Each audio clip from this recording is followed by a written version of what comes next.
Hello, welcome to an emergency Inside the Birds podcast. I'm Geoff Mosher, of course, with Adam Caplan. And bad news for the Eagles. Nakobe Dean, their linebacker, third-year linebacker, breakout season. You saw him exit the game against the Packers early with a knee injury. Well, we can confirm it inside the Birds. He has a torn patellar. He is out for the rest of the playoffs, and certainly some doubt about his future as an Eagle as he faces a grueling comeback, which brings us to our guest here that we'll have at the start of the pod. He's been on with us before. He's former Eagles and Chiefs athletic trainer Aaron Borgmann. He's also the founder of Borgmann Rehab Solutions in Kansas City. And he's got a great podcast called the Sports Med Bros that he does with his podcast partner, Evan Kraft.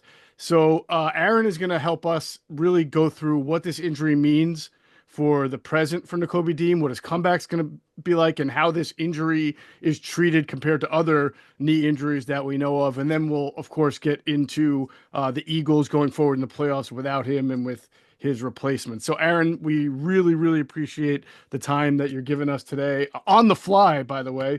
Like a true athletic trainer, you just run out onto the field here and Well, get You got to ready do to what go you to got to work. do.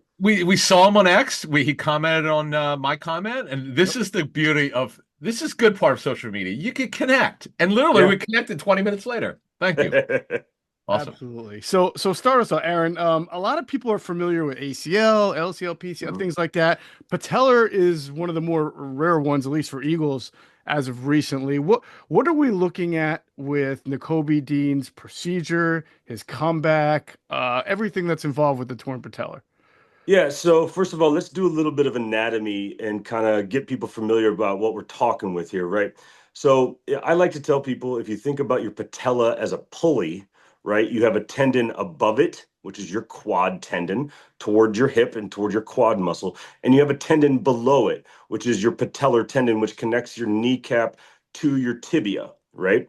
And so these forces are transmitted through your kneecap, acting as that pulley above and below. And that's what helps your knee extend. That's what helps absorb force when you run, when you jump, things like that. So we're talking about the tendon below your kneecap, just before the little knob on your shin bone, your tibia, right? So that's the anatomy portion of things. Now, for Birds fans, what I'm going to do is I'm going to go way, way back in history a little bit here and talk about two familiar names that you might remember. One would be Nate Allen, a safety back in the early 2000s, who suffered a torn patellar tendon at the Miracle at the Meadowlands 2. I actually helped walk him off the field and take him into the locker room. Great player. And then a second player would be Brandon Graham, which would be a little bit more familiar to your listenership. He actually had an ACL and a patellar tendon at the same time, right? Oh, So a little bit more complicated, right? And so those two injuries, while not the exact same, we can kind of harken back there for timelines, and kind of people would then be able to get a frame of reference for what they're dealing with, right? So that's the first thing about it. Now, I think that helps identify what we're dealing with here. And positionally, I would think a linebacker tends to fall into the more so side of the skill position side of things as opposed to the lineman side of things. We actually see these quite a bit in offensive linemen, defensive linemen, as opposed to skill position guys. They do it. I'm not trying to say one is more than the other. In the NFL, my personal experience has been more with linemen than skill position guys. But however, the premise is the same, right? The reason these are different from a ligamentous injury in the knee, such as a straightforward ACL, right? In that rehab, you are actively trying to get your motion back as soon as possible, right? You're pushing hard through it. You're really working hard on the motion because the knee itself and the ligament, or excuse me, the tendinous structures are not affected. In this surgery, you have to go very, very slow with the range of motion because you're protecting the things that allow the range of motion. Mm. So big difference there. Also, you're not allowed to contract the quad as well on the patellar tendon repair as you are the ACL repair. On the ACL repair, the day one is you're doing all quad all the time. Now that takes a back seat, and you're only allowed to do so much in every stage leading up to it. So it's a very slow beginning for sure with patellar tendon repairs as compared to ACL repairs. I think that answers your question. Wow. Wow. I didn't know that about BG doing both. What literally I've never heard of this before. A guy tears his ACL and patellar tendon at the same time. So let's get back to that BG. Well, how long was that rehab for both? Yeah, it was in the 9 to 10 month area. Okay. Something And like that, if he memory came serves. back I, pretty I can well. go back and Okay. look at it, but it was Okay. something Yeah, like that. yeah. But he came So back pretty well. Good. Yeah. actually, I think BG took a little bit of time. If I remember correctly, his first year back wasn't great, and the same thing with Nate Allen. So I think the Nate natural Allen. Yeah. follow up here for you, Nate, is what's the timetable for Nakobe Dean to do football activities, and then Well, what is the timetable to expect him, who's coming off a breakout year for him, to get back to that level? Well, I'll say two things. One, I would encourage people to not worry about timelines of the past because even since those short time, I mean, BG's career has been amazing, right? But it's been a long time in the world of rehab, so we've done some pretty good advances since then. So Good. not exactly apples to apples comparison, right, for either athlete, quite frankly. But I think this person, this athlete, as a linebacker, having just suffered it yesterday, hopefully he gets surgery sooner rather than later, within a week or so. You're probably looking at this person being a prime PUP candidate, in my opinion. Now, that's not obviously an absolute or a promise, but that seems like a pretty good path right now from a Reasonable. time frame perspective alone. He's probably going to be doing things, right? And he may even be participating at some level at training camp. But that being said, I think that seems like the safest bet. And obviously, if anything comes before then, all the better, right? Right. So, So, so, real quick, just on yeah. that, Adam, and I'll go to you. Okay. From a more recent perspective, with a knee injury, Sidney Brown last year tore his ACL in the season finale. So not too far from where we are now, and he started off on PUP Yeah. this year. So right, Adam, he was Yeah, this yeah, is yeah. PUP He to started start off camp PUP. So and if this regular is season. a Yeah. yeah, if this is a little bit of a more grueling and longer recovery, then maybe to your point, Aaron, he starts off this next season on PUP, and then it might take even a little few weeks more. We'll see. Yeah, and so obviously you never want to pigeonhole anybody into any one time frame, and every athlete's a little bit different. But if we're going on the standard deviations, if you will, and the time frames that we kind of look at, if we were talking today, that's what I would tell management personally. Be like, hey, look, if it comes back sooner than this, even greater. But this is what you probably need to plan for. Right. Right. Oh, right. So you as the trainer, you would tell the GM and and obviously you're talking to the player and the agent, I guess, and you go here's the realistic timeline. Now, and you're talking to the docs, right? You guys kind of huddle up. How does that work between you and the Well, doc? yeah. So take this injury out of it, right? Especially this time of year, you're going to have people that come to you and say, "Okay, when are we going to have this guy back with a catastrophic injury, Achilles, ACL, patellar Yeah. tendon, whatever?" And so what you have to do is you have to, what I always call, prepare for the worst and hope for the best kind of thing. So you have to let people know, especially if it's a contract year, if the player has something going on. And I don't know this player's contract status. Yeah. I was actually making homemade lasagna when this happened, so I didn't even Oh, see it. So, 2025. He's got 1 year left. oh, 2025. so So yeah, I mean, technically, it for the Eagles, as you guys both know, because Aaron, you spent a lot of time with Andy Reid and the Eagles. This is a contract year because the Eagles love to do an extension with a starter as soon as possible, and this is the end of year 3 for him. So this would have been the year that they would have internally discussed an extension, and now I feel like this might cloud that conversation as he goes into his final year of his deal.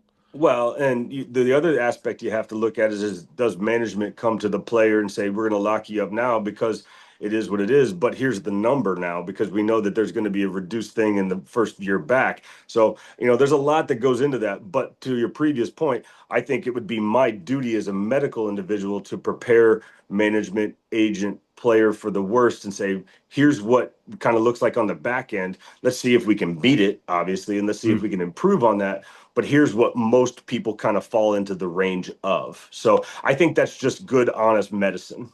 Yeah. All right. So I want to bring you back to the game. So, and this rarely happens. They ruled him out literally in 5 minutes. Mhm. Okay. So explain to us the Lockman test. I assume they still run it. Okay. Which I've actually had done in my right knee before. And you can get into that, Aaron, what goes on. And And how do you test for patella when you get him in the locker room? So explain that if you can. Well, it's funny that you asked that because a Lockman test is an ACL test, right? Correct. And so they probably, arrived to the player out on the field, asked him what happened. More than likely, these people always complain of feeling a pop, right?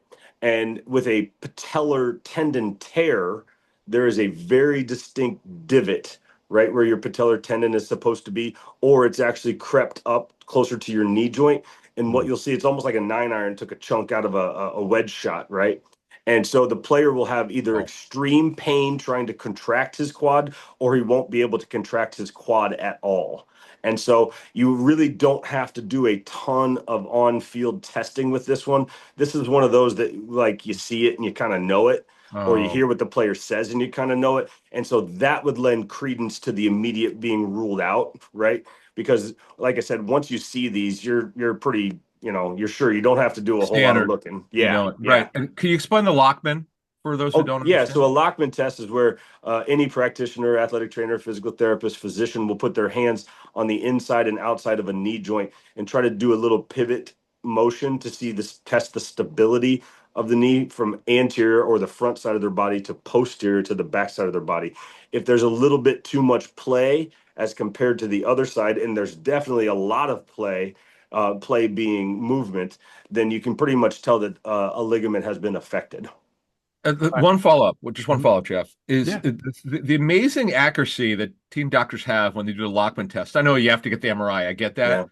But it's like, it seems like 98 out of 100 when a club thinks it's an ACL because they've gotten the Lockman test, because they've tested to see if the ligaments are loose, they're correct. What is it just you kind of know if you feel that area? Like, how does that work? Well, when, like I said, you're not comparing it to the standard of everybody out there. You're comparing it to the other side on that individual, right? And Yes, so you I kind of see. get a feel for what their quote unquote good side is versus their affected side. Uh, Now you run into a little bit of problem if somebody's had an ACL on the other side, right? oh, Because you're always going to be a little bit looser than what quote unquote no, biological normal is. However, the Lockman test is just one of a couple of different tests that people run now. There's actually another test that a lot of physicians and healthcare practitioners are using called a pivot shift test, which is actually more accurate than Hmm. even the Lockman.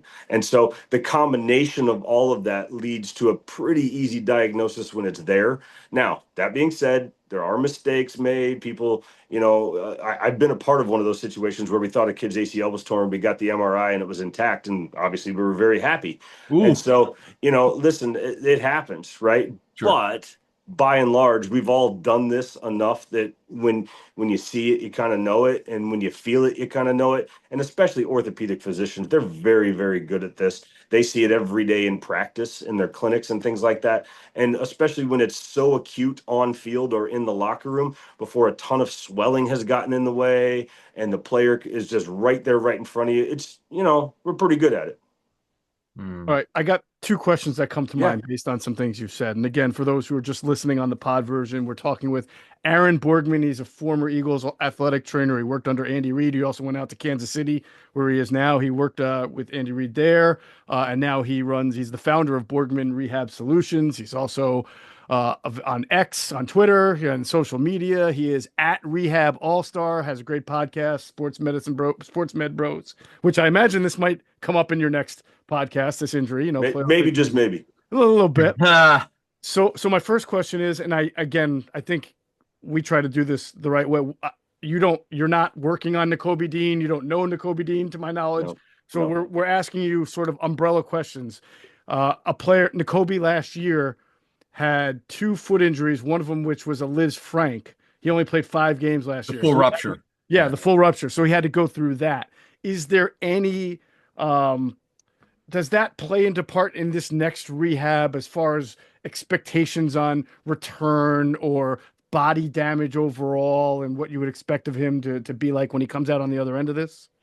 No, not to me. I think, especially this late in the season, Hmm. right? When you see one injury this far down the road as compared to the last year, you're talking about a year plus out now. I think that it's an easy correlation to make Hmm. and or causation to make. Those are different, right? Yep. Um, there'd be always going to be people try to draw that conclusion. Now, if that rehab hadn't gone very well and this player was having trouble all year long this season, I would think there'd be more cause for concern as if that one go the way that we wanted to. Now, you also got to take a look at, is it the same side? Is it the opposite side? Because that does matter, right?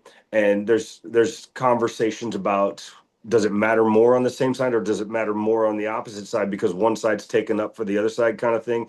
Those conversations are always more anecdotal than they are scientific, in my opinion. That doesn't mean that you can't have them, but I think personally, this far out, we can kind of put that to the side as, even if it is a cause, it's probably a much, much lesser cause than what we want to give it credit for.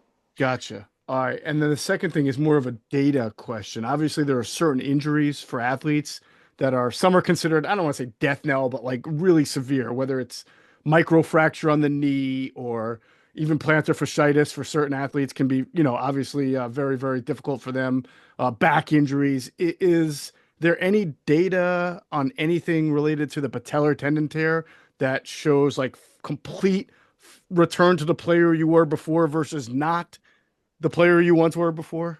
Well, once again, I think in the NFL is obviously position specific, right? Right. So, things like patellar tendon and Achilles repair, and I'm dating myself here. If you go back, even 20 years, those used to be death sentences Right. to skill position players for sure, right? Like if somebody had one of those, you could just write them off and be like, well, they're done.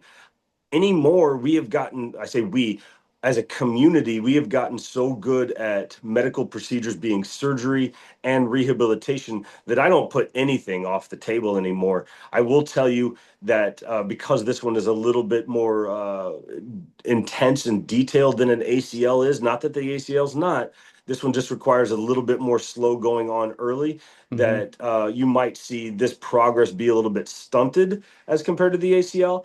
That Sure. doesn't mean it's the same in every case. That's my experience, and I think most people would agree with that. But listen, these guys are genetic freaks, right? That's why they're in the NFL, and so they can do some amazing things. So, quite frankly, I'm going to be looking forward to following this case because I want to watch when he comes back and what, every year it seems like somebody resets a new standard Mm. for timelines and performance. It's kind of like contracts, right? Somebody gets something, well, there's new stuff out there to take into account. And so, like, this kind of case is interesting because it happened in the playoffs, right? So you're going to want to watch when this kid comes back. How does he come back? Does he look like himself? Does he not? When do they put him back into play? So I think there's a lot of variables with it.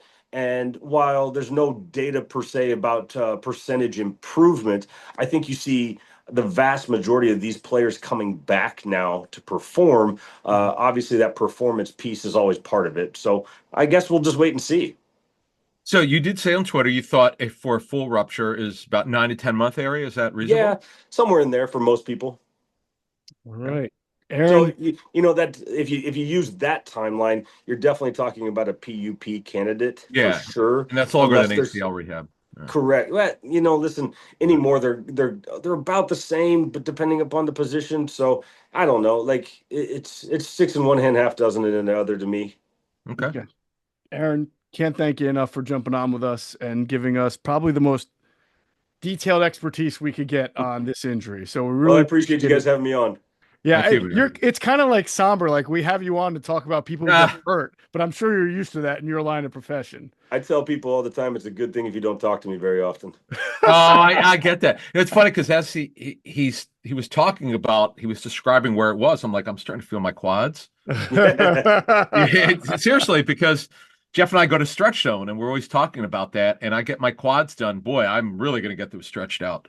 Good Well, stuff. thanks again for having me Thanks, on, man. guys. I appreciate it. All right, Appreciate it. Aaron, Thank you. take care. Thanks so much. See ya.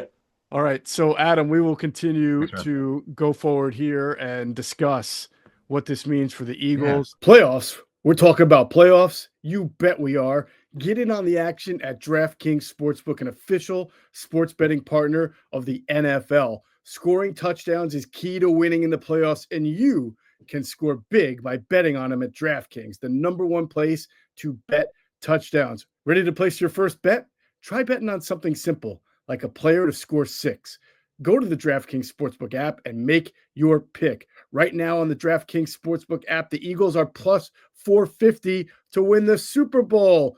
What do you say, Birds fans? New DraftKings customers can bet $5 to get $200 in bonus bets instantly. So download the DraftKings Sportsbook app and use code BIRDS pregame. That's code BIRDS pregame, all one word, for new customers to get $200 in bonus bets instantly when you bet just $5 only on DraftKings Sportsbook. The crown is yours. Gambling problem? Call 1-800-GAMBLER in New York. Call 877-8-HOPE-NY or text HOPE-NY 467-369. In Connecticut, help is available for problem gambling. Call 888-789-7777 or visit ccpg.org. Please play responsibly on behalf of Boot Hill Casino and Resort. 21 plus age and eligibility varies by jurisdiction. Void in Ontario. Bonus bets expire 168 hours after issuance. For additional terms and responsible gaming resources, see dkng.co/audio. The obvious is that Oren Burks now moves into a starting role. Jeremiah Trotter Jr. first up. You made this point on the post-game show that, the Eagles brought Burks in for this reason, a veteran, a big guy, certainly a capable player, but not the same kind of player that Nakobe Dean was, downhill against the run, his ability to track.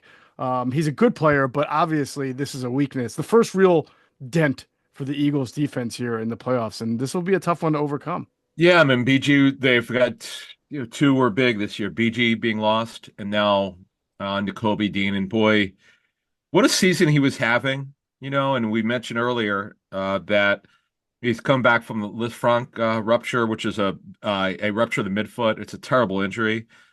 Gosh, I've been around so long covering this business. I remember my old friend John Clayton he reported I'd never even heard of the injury. I'm like, what? Lisfranc, who is this person? Like, no one ever heard of it.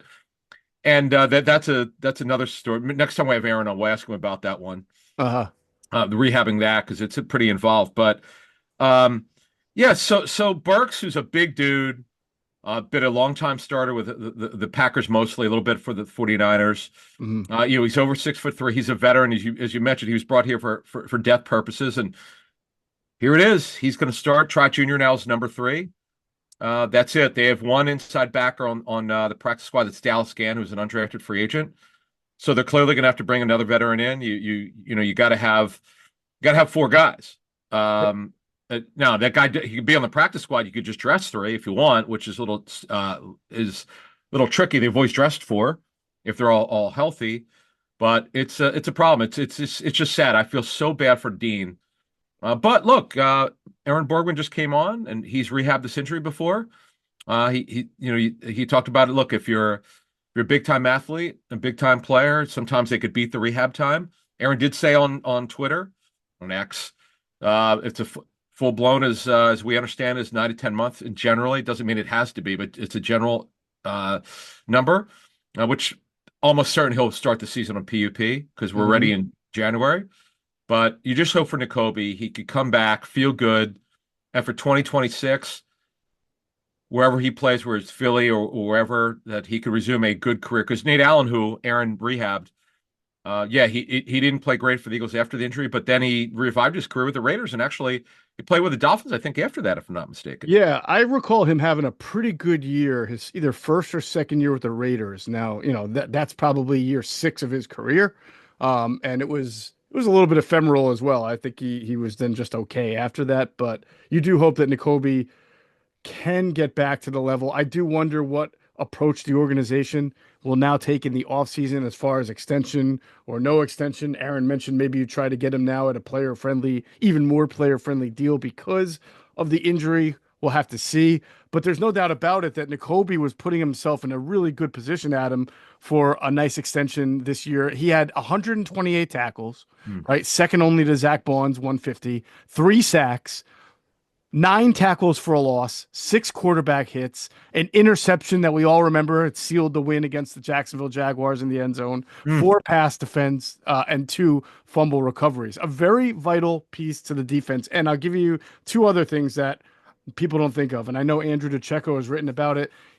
Zach Bond's the all-pro, but the players, you heard their quotes, they consider Nakobe Dean as the leader and the heartbeat of the Heartbeat. Yeah. defense. And from a schematic standpoint, Adam, we know Vic doesn't like to blitz, but he likes to sim pressure. Four rushes, one second level rusher, one drops back.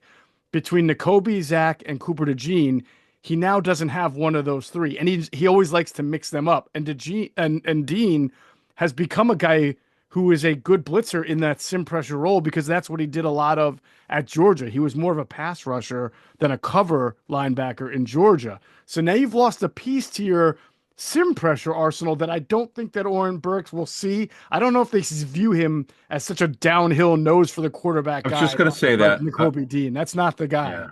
I was just going to say it because Dean is way better as a downhill player. Right. It's just Burks has got 4 inches on him. Dean's not even 6 feet.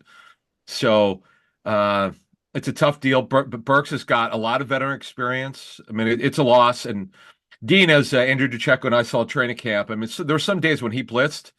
I've talked about this before, probably many months, but he actually shut down a play where they had to do it over because he blew it up. And Mhm. this is his breakout season. This is what Howie Roseman and the front office is waiting for.